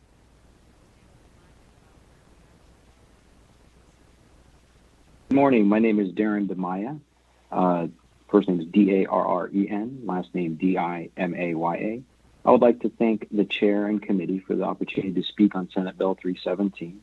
I'd like to express my support for Senate Bill 317 on behalf of the Juvenile Justice Supervisors Association. Thank you. Thank you for your testimony and support, Mr. DeMaya. BPS, are there additional callers in support? Yes, with the caller with the last three digits of 683, please slowly state and spell your name for the record. You will have 2 minutes and may begin. Good morning, Mr. Chairman and members of the committee. My name is Rick McCann, R-I-C-K-M-C, capital C-A-N-N, and I'm the Executive Director of the Nevada Association of Public Safety Officers and a member of the Nevada Law Enforcement Coalition. We are here today in support of SB 317. As can be seen in the amendment, this bill has been reduced to accommodate the stakeholders, and what is left is simply a part of the bill that creates, as Senator Orenshaw stated, fairness for our juvenile justice officers and supervisors. As Mr. Richardson stated, NRS 289.092, which is part of the Peace Officer Bill of Rights, applies the same protection for peace officers who are, quote, suspended without pay, end of quote, pending the outcome of a criminal case. This bill, 317, applies the same protection for juvenile justice folks who are placed, quote, on leave without pay, end of quote. Now, make no mistake, they're the same thing. Suspended without pay, leave without pay, same thing. The Department of Juvenile Justice Services simply calls it something different. So, in its rarest, rawest form, to make sure that everybody is on the same playing field and we don't play games down the road regarding the terminology that the agency is using, SB 317 is before you, and we encourage your support. Thank you. Thank you for your testimony, Mr. McCann. BPS, are there additional callers in support? To testify in support of Senate Bill 317, press star 9 now to take your place in the queue. Chair, there are no callers in the queue. Thank you, BPS. I will close testimony in support. I will now open testimony in opposition. And we'll start here in Carson City with Mr. Ortiz. Welcome back, and please go ahead. Good morning, Chair Yeager, members of the Judiciary Committee. Alex Ortiz here with Clark County in opposition to Senate Bill 317. This must be Clark County Day because in addition to Senator Orenshaw, most of the presenters on Zoom and myself, we are all, well, I guess I'm a former Clark County employee, but Clark County employees to some extent. Again, as I stated, we do oppose SB 317 as written and as amended as well. I do want to thank also Senator Orenshaw for spending some time with us and trying to address some of our concerns. However, they were not all mitigated. One of the things that we did agree upon is to strike the word arraignment in the bill and clarify that essentially, as I say, the clock starts after arrest. So that 180 days, it's not just something that just lives out there without a, quote, start date per se, or the start date would be really delayed in time. I do want to state also that NRS 62G was amended first, or at least this section of it, back in 2013 under Assembly Bill 211, and then it was amended again in 2017 under Assembly Bill 411. And so since that time, that is what we have been living under. Now, there's this current amendment that, as I stated, we do oppose in its current amended form. With me today to talk in more detail, because I'm not an expert in this area either, and via Zoom from Las Vegas, I do have our Clark County Department of Juvenile Justice Services Director, Jack Martin, and our Assistant Director, Mike Wheelahan. And I think that they will be able to answer all of your questions that you've posed and any additional questions that you may have as you hear them speak. And so I have been communicating with them to ensure that hopefully they can answer those questions. With that, Chair Yeager, if at all possible, we can go through Zoom to Las Vegas. Thank you, sir. Thank you, Mr. Ortiz. We will go to the Zoom in Las Vegas. Welcome, Mr. Martin, Mr. Wheelahan, and please go ahead. Thank you, Chairman Yeager. Can you hear me? We can hear you. Thank you. You can hear me. Okay. Thank you, Chairman Yeager and Assembly Judiciary members. My name is Jack Martin, and I currently serve as Director of the Clark County Department of Juvenile Justice Services. Just as a little backstory here, a couple of sessions ago, the legislature recognized that in order to protect children and in the care and custody of not only the Department of Juvenile Justice Services, but the Department of Family Services, our local child welfare agency, that employees regularly working with children needed to be held to a higher standard of conduct. That legislation directed that employees charged with, and I believe that previously the Assemblywoman mentioned, the charges covered under 62G.223, if you'll just allow me, murder, voluntary manslaughter, involuntary manslaughter, any felony involving the use of threatened force or violence with use of a firearm or other deadly weapons, assault with intent to kill or commit sexual assault or mayhem, battery which results in substantial bodily harm, battery that constitutes domestic violence again, sexual assault, statutory sexual seduction, incest, lewdness, indecent exposure, or offense involving pornography and a minor, pandering or prostitution, abuse or neglect of a child, distribution or use of controlled substance or dangerous drugs, a violation of federal law, state prohibiting driving or being in actual physical control of a vehicle, abuse, neglect, exploitation, isolation, abandonment of older persons or vulnerable persons, any offense involving arson, fraud, theft, embezzlement, burglary, robbery, fraudulent conversation, misappropriation of property, or perjury within the immediately preceding 7 years. So these aren't jaywalking charges. Prior to that legislation, when we initially stepped onto this field, here within our own department, we had employee staff members that had sexual assault charges currently on their rolls. We had domestic violence charges, other charges that were listed in NRS 62G. SB 217 continues the existing statutory language prohibiting the employee from working with ultimately not convicted of a charge that resulted in their leave of absence, that the county would be liable for all back pay while that employee was off work. Clark County has no control over a staff being arrested for a crime. I'm not there when they're arresting for a crime. When a domestic violence or a murder is occurring, the department or the county is there to be a party of that. We have no control over when the district attorney may file against the employee. The county doesn't start or control the filing date to start the court process. Does not control the setting of future court dates, postponements, plea deals, counseling ordered dismissals or reduction to a crime not covered by the statute. The county has no control over whether a victim will even show up at a hearing. Simply put, victims oftentimes in domestic violence don't show up. Don't show up to testify. And I keep hearing this guilt or innocence. Well, because a victim of domestic violence doesn't come and testify against, which is sadly a pattern often taken with domestic violence cases, doesn't advocate that aggressor or that domestic violence person who's committing domestic violence, doesn't advocate them from any guilt. Just because there's innocence or charges dropped, there's other issues that come here, and I'm bothered that we continue to have that conversation. It is because the county doesn't control any aspect of this other than protecting the children in my care and custody. That's the only aspect that I control over this. Outside of the criminal field, I'm a little disturbed. Those charges are pretty serious. We've negotiated with staff to use their accrued time. The bill would allow, we've allowed on numerous occasions for staff to go past 180 days, as a courtesy to our staff. The case that keeps getting referred to here, that I keep hearing over and over again, we had no control over this case. And if we're referring to a different case, I'd love for Mr. Richardson to come here and have a conversation with us, because I'm not aware of any case where we didn't return somebody to work immediately where we were required to. So peace officers and DJJS employees should be held to a higher standard due to their ability to remove the freedoms and liberties of youth. We are peace officers. So these same charges that I just listed off right here, if we were to remove the liberty from a child, would they be given the same protections under a law that we're talking about here for peace officers? And just as a side note, I am responsible as much, or I fall under this law too. So I'm not creating a law that I'm not willing to live by or testify against a law that I'm not happily and willing to live by. Never had a domestic violence charge. Never murdered anybody. Never involuntarily murdered anybody. But I have a hard time understanding where the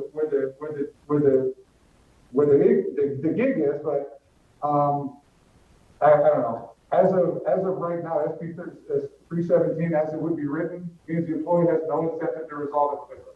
On numerous occasions, we've had officers kick cases, postpone cases. So at some point, so now our taxpayers are now responsible for a legal proceeding which is not in the control of the department, but in all of the legal ramifications, all of the legal departments that are operating through that. Now the department and the county are to be held responsible for that and paying back pay. So with that being said, I thank you, Chairman Yeager, for your ability to testify. Mr. Wheelahan deals with this on a daily basis. This is his world. So if anybody's got any specific questions, I heard some questions about, does this only cover DJJS? No, it covers Department of Juvenile Justice Services and Department of Family Services. It handles child working organizations within Clark County. If there's any other questions, please, I'd be more than willing to answer them. Myself and Mr. Wheelahan are here at your disposal. Thank you, Chairman. Thank you so much for your testimony. We do have a few questions for you. I'm going to start with Assemblywoman Summers Armstrong, and then we'll go to Assemblyman Wheeler. Thank you, Chair Yeager, for acknowledging me again. And thank you, Mr. Martin, for your testimony, impassioned as it was. I just want to clarify something, because the language is very broad, and I think I could, I'm starting with a statement, I could kind of get it if we were speaking of behavior or accusations that were wedged against someone, lodged against someone, I should say, as part of their job. But this is so broad. This could be something outside of the work life that could happen, and we would still be offering these benefits. So my question is, just confirm what I think I heard, is that if a person has an accusation and they are on leave without pay or suspension without pay, their job is protected until the conclusion of the matter. And if they are found not guilty, they can come back to work and begin where they left off, earn their PERS, their benefits, everything. Am I hearing you correctly?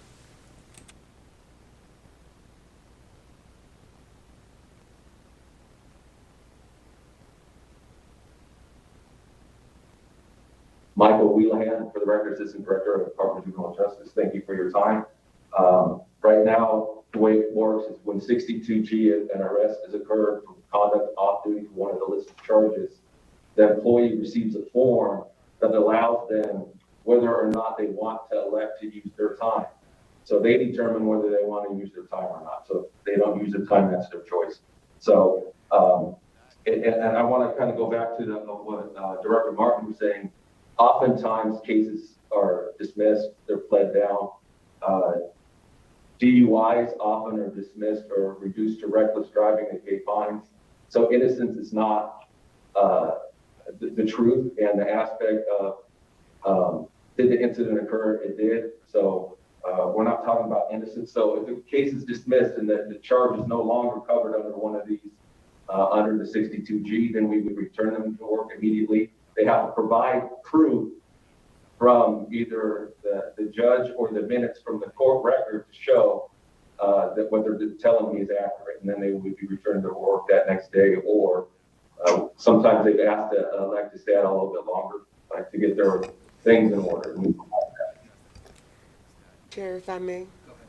Okay, you just opened up a whole can of worms right there. So you said that they can choose to use their time. That was the first thing you said.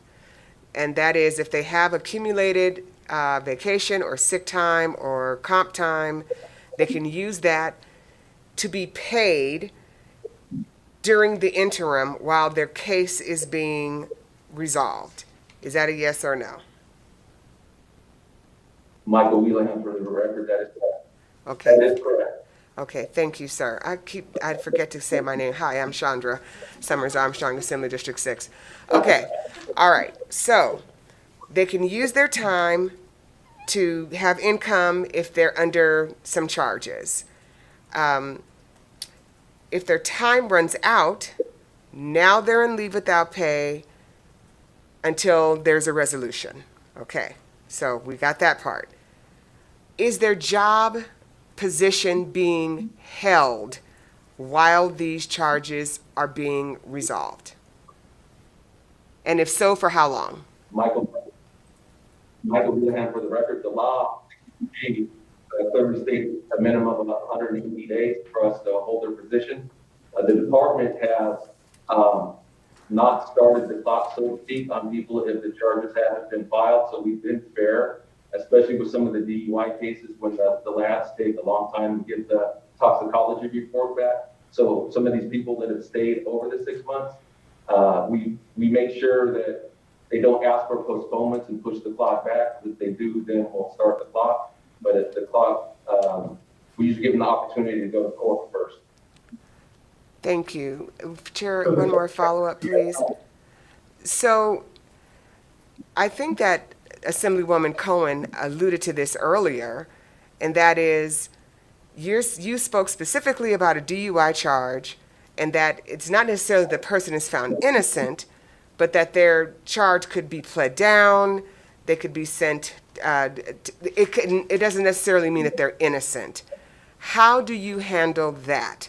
Where a person has a DUI, they get it pled down to something, charge. What do you all do then? Michael Wheelahan, for the record, if we get a DUI and it's reduced and it's no longer under the list for 62G, they'll return to work the next day. Thank you.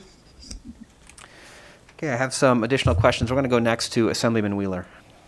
Thank you, Mr. Chairman. Mr. Martin, I'm trying to wrap two things together here. There's criminal liability, and then there's out of policy for the department. And so if someone were to create an infraction that was out of the department's policy and also be charged criminally, and by this bill, if you do your investigation, for instance, and you find that the infraction was completely out of policy, and a firing offense or a suspension offense, some kind of disciplinary offense, but the court finds that the same infraction did not rise to the level, or there was not enough evidence, etc., and dismisses the case, would you still have to pay this person back all that back pay, even though what he did was definitely out of policy and a terminating or suspension offense? Michael Wheelahan, for the record, with this new current law that we would have to pay them, we do have the option of doing an investigation, but our process currently is we've been in compliance with the law and given them their 180 days and waited for some court results. But we do have a case pending that we're 14 months into. We're expecting an answer from the arbitrator for 2 months where the charge was dismissed, but the conduct was so egregious off duty that we terminated the employee. But here we are, a year and a half. It'll be almost a year and a half by the time of resolution, and under this bill, the person will get back pay. Thank you. That's kind of the way I read it. Thanks. Okay, we'll go next to Assemblywoman Krasner.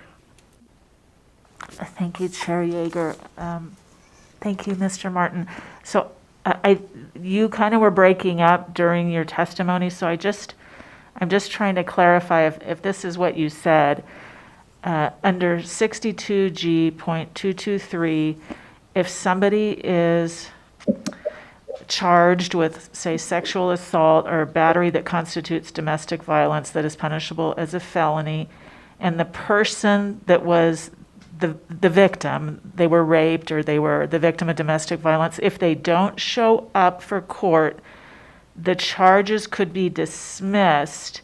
And if this bill passed, that person could not only be reinstated to their job, but receive back pay. Is that correct?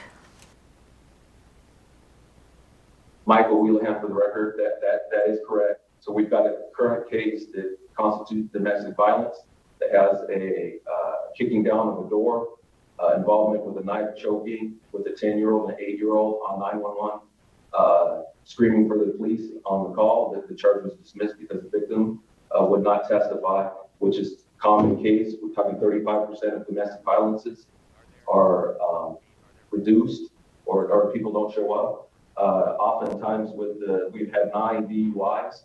None of them have gone to trial. They've all been reduced. So it doesn't mean that the DUI didn't occur. We had a gentleman that left the party, smashed his car into another car, had to get jogged for life out. He was drunk. The charge was dismissed. He was returned to work.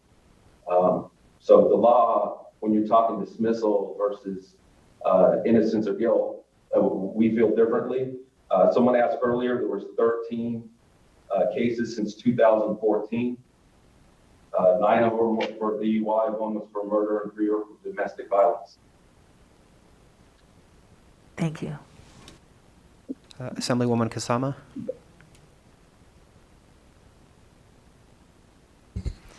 Assemblywoman Kasama, District 2. I have a question. So we're referring to that this is the same language as NRS 289.092 for other law enforcement. And so my question is, in that section, if the crime that they're charged with is it the same for the other departments where it would include off-duty charges? Or is it only for the other departments' charges that happen while they're on duty? Because it seems to me that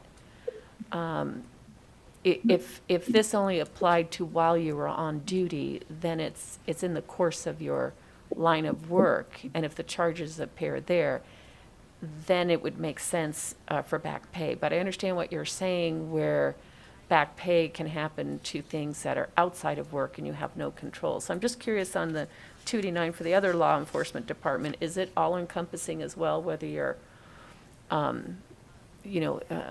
during work or after hours?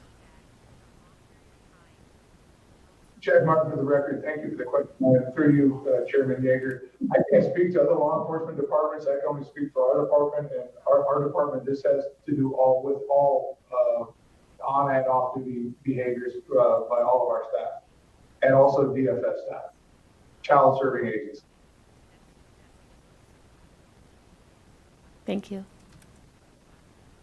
Assemblyman O'Neill. Thank you, Chair. I want to get back to some of my original questions. Does Clark County handle the rest of their employees the same way? If they're charged with a criminal charge, they're suspended without pay? Michael Wheelhand for the record. We have approximately 430 staff, 230 are sworn peace officers. So we have approximately 200 that aren't sworn peace officers. 289 would not apply to. NRS 289, those, the 62G does apply to every person that works in this department. So the same, we've given the same benefits towards our civilian staff as we do our peace officers.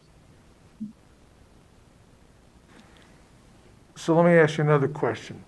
There's often a time lag between an incident and the filing of criminal charges. During that time lag, is the officer, in this case, suspended without pay, suspended with pay, left on work status, active work status? What happens to them between that, during that interim period? Michael Wheelham for the record. In that circumstance, 62G would apply. So as I mentioned earlier, we give them a letter from the time of arrest. So from the time of arrest, we allow them to use their time or elect not to use their time. So that would be up to each individual staff. Their suspension under our CBA is a punitive action. Under the statute of 62G, it's not a suspension. It's placed in on leave without pay, but we've afforded them the opportunity to use their time, elect to or not. Okay, either I'm not explaining this correctly, so help me work through this. There can be an incident on the 5th of May, correct? And I'm not charged until the 31st of May. Understand? During that time period, from the 5th to the 31st, what is my status with you? What's my employment status? Am I getting paid? Am I working? Am I LWOP? You are now working. I am not working. This is Jack Martin. This is Jack Martin for the record. From the minute you are arrested, you are not working. Okay. Now you have the option. You have the option to use time during that period until the charges are brought forth. But from the minute you're arrested, that's where Mr. Wheelahan described where we give the employee a letter. We inform them they're on leave without pay. They're given the option to use time or not use time. But no, they are not working during that time period, sir. But up until the time I'm arrested, I'm on the schedule. Until you're arrested, you're an employee and you're doing everything you're supposed to be doing. After you get arrested, that's when all of this kicks into play. That's what I was trying to get to. Thank you very much. I'm sorry, sir. Sorry for the confusion. Thank you, Chair, for the time. Thank you, and I think we'll have to leave it there for questions given the time we are at this morning. But Mr. Martin, Mr. Wheelahan, thank you for presenting. Committee, if you do have additional questions for them or any of our other presenters, would ask you to take those offline. Again, appreciate it. So I don't think we have additional opposition testimony on the Zoom. We are still on opposition testimony. Mr. Ortiz, did you have anything else you wanted to add? Chair Yeager, members of the Judiciary Committee, Alex Ortiz with Clark County again. I do want to thank you for your time today. I do also want to thank Senator Orenshaw for working with us or trying to work with us and the proponents of this bill. I will say a couple of things. One is, please, you can reach out to me at any time with any additional questions you have on this, and we will do our best to respond as quickly as possible with some additional information, number one. Number two, I did learn something today that we need to get better audiovisual equipment down in Clark County. So I do apologize I even had a hard time hearing, but I do apologize for that. The other thing is that it seems like I come to this committee opposing things, so hopefully someday I will come supporting a bill at some point in the future. And that said, I thank you for your time. Thank you so much. And so I think now is time for opposition testimony by phone. BPS, could we go to the phone line to see if there's anybody there in opposition, please? Yes, Chair. To testify in opposition of Senate Bill 317, press star 9 now to take your place in the queue. Once again, to testify in opposition of Senate Bill 317, press star 9 now. Chair, there are no callers in the queue. Thank you, BPS. I'll close opposition testimony. I'll now open neutral testimony. Anybody here in Carson City in the neutral position? I don't see anyone. We don't have anyone left on the Zoom in neutral. BPS, could we go to the phone lines to see if there's neutral testimony, please? To testify in the neutral position on Senate Bill 317, press star 9 now to take your place in the queue. Once again, to testify in the neutral position on Senate Bill 317, press star 9 now. Chair, there are no callers in the queue. Thank you, BPS. I'll close neutral testimony. I'll invite Senator Orenshaw back to the table for concluding remarks. And Senator Orenshaw, we did have one additional question that was posed, and I wanted to ask you that. And the question was whether this bill, Senate Bill 317, only applies to Clark County, or does it apply statewide to all juvenile justice agencies and employees? Thank you, Chair. James Orenshaw, Senate 21. The way Senate Bill 317 is currently drafted, it amends 62G, the part of 62G dealing with counties over 700,000 in population. So this bill is specific to Clark County. I thank the Chair, thank all the members for all the attention and the good questions. I do believe that this legislation is very similar to Senate Bill 242 of the 2019 session that enacted NRS 289 that said that if law enforcement officers are accused of a crime and if they are either acquitted, the charges are dismissed, or there's no punitive action taken, they would have a right to be made whole and not face possible financial and personal ruin, even if they exercise their right, declare their innocence, and they were found innocent. This parallels that. I just briefly want to point the committee that this language does also include on page 3, the language we've added, that that even if the charges were, let's say there'd been no charges filed, if there was some kind of an incident that happened on the job, and if the employee was subjected to punitive action in connection with the alleged misconduct, I believe that this would also preclude them from back pay, the way I'm reading the intent. So certainly, if there was even something and no criminal charges were filed, I believe that that could potentially preclude that employee from back pay if the agency did subject them to punitive action. So I do believe that that would take care of those concerns. I was able to work with Clark County prior to the hearing in the Senate, and we were able to achieve consensus on Section 1. We were not able to achieve consensus on the latter sections. I'm committed to try to keep working with them and with the stakeholders, and I'd love to bring an amendment to you that would have consensus of everyone, and I'll keep working for that. But I do believe even in this form, this is very fair legislation that tries to help protect innocent people. Thank you, Senator Orenshaw. Mr. Richardson, any concluding remarks? Yes, Chair. This is Matt Richardson for the record. Just two things to clear up. Mr. Wheelahan was speaking about a domestic violence case in which a witness didn't show up. Actually, the charges on that case were dismissed at a preliminary hearing. So just for complete accuracy. And I want to thank Assemblyman Mr. O'Neill. And the reason why is this is exactly why we're here. He kept on saying that, hey, is the employee suspended once these charges are filed, or are they suspended, after arrest? That's the whole problem, is the language is suspended. Now, our agency doesn't say that we're suspended. They just say we're placed on leave without pay. But when you look at NRS 289.092, they use the same language that the Assemblyman was using, that we're suspended. And really just I guess the nuances of that language are exactly why we're here, and just to clarify. So, and then I just want to make it clear also, employees that are found guilty, we don't think that they should be working with us either. And, we are here for the children. But again, we're talking about employees that are wrongfully charged, that they're misleading forensic science, mistaken eyewitness ID, those types of things. And again, we're just looking for the same rights under NRS 289.092. Thank you. Thank you so much, Mr. Richardson. Thank you, Senator Orenshaw. Appreciate you spending some time with us this morning in Assembly Judiciary, and we hope you both have a great rest of the day. So I will now close the hearing on Senate Bill 317 in its first reprint, and that takes us to our final item on the agenda this morning, which is public comment. By way of reminder, we reserve Senator Orenshaw, did you want to mention something before we take public comment? Actually, Chair, with your permission, I'd like to make public comment. Oh, 1 second then. Just 1 second, please, Senator. So just as by way of reminder, we reserve up to 30 minutes at the end of each meeting for public comment. Public commenters will have 2 minutes to provide public comment, and public comment is a time to raise matters of a general nature within the jurisdiction of the Assembly Judiciary Committee. We will start here in the room in Carson City. Senator Orenshaw, please go ahead.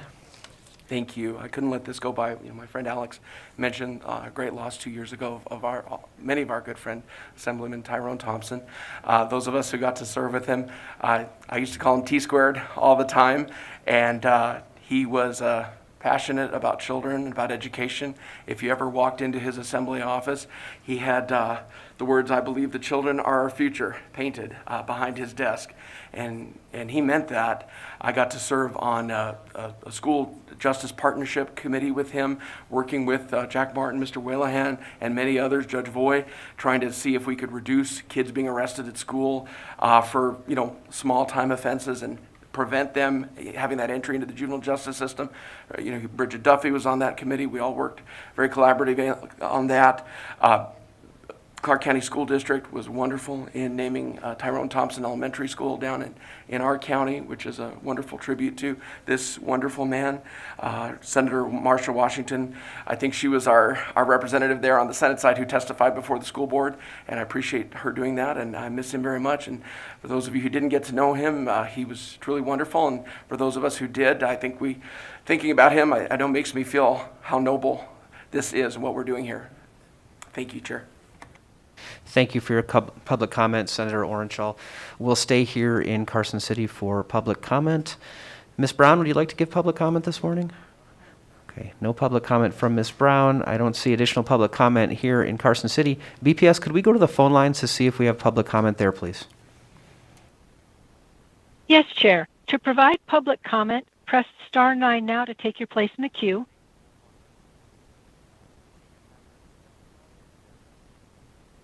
And we will begin with the caller with the last 3 digits of 556. Press star 6 to unmute yourself and then slowly state and spell your name for the record. You will have 2 minutes and may begin. Anne Marie Grant, ANNEMARIEGRANT, sister of Thomas Purdy, murdered by Reno Police and Washoe County Sheriff's Office. Washoe County Sheriff's Office Sergeant Jason Wood is on administrative leave after his second DUI. Sergeant Wood was arrested for DUI on Friday, April 30th. He was booked into the Washoe County Jail shortly before midnight on Friday and charged with DUI going 1 to 10 miles per hour over the speed limit and failure to maintain lanes. Wood was arrested for DUI previously in March of 2016. He was sentenced to complete 9 hours of DUI school and attend a victim impact panel. He faced no apparent repercussions from the sheriff's office. In August of the same year, Sergeant Wood initiated the traffic stop of Kyle Zimbelman that resulted in an officer-involved shooting and Kyle's death. In 2017, Wood released his canine on a man after he surrendered to the police. The video of the attack of the community member went viral and had well over 1 million views, and the taxpayers of Washoe County had to foot that bill for the lawsuit. Sergeant Wood also shot and killed Robert Hampton on 11/4/2014. Again, another death at a community member at the hands of police that Washoe DA Chris Hicks dragged his feet on releasing his report. The report was released 5/26/2016, 568 days later. Balaam knew of Wood's past and he took office in 2018. But what was one of his first acts in office? Promoting a bad cop to sergeant. Washoe Sheriff Darren Balaam recently said it's past time we hold law enforcement officers who tarnish our profession and oath accountable for deplorable actions. It's time for him to do that within his own department. I think NRS 289 needs an overhaul completely. Thank you. Thank you for your public comment, Ms. Grant. BPS, are there additional callers on the public comment line? To provide public comment, press star 9 now to take your place in the queue. Chair, there are no callers in the queue. Thank you so much, BPS. Appreciate it. I will close public comment. Anything else from committee members this morning? I don't see anything else. A couple reminders for the committee. Tomorrow we are taking our committee photo, so please be in this room at 8:15 tomorrow and wear your best because you will be memorialized in the Assembly Judiciary Committee photo. So the photo will be at 8:15. The meeting's going to start at 8:30. And we'll have 2 bills on the agenda tomorrow. I believe we'll be able to get through those in a timely fashion. And then Thursday, we have 3 bills, but we will be starting at 9 o'clock on Thursday. And Friday is still up in the air to be determined. So I hope all of you have a really wonderful day.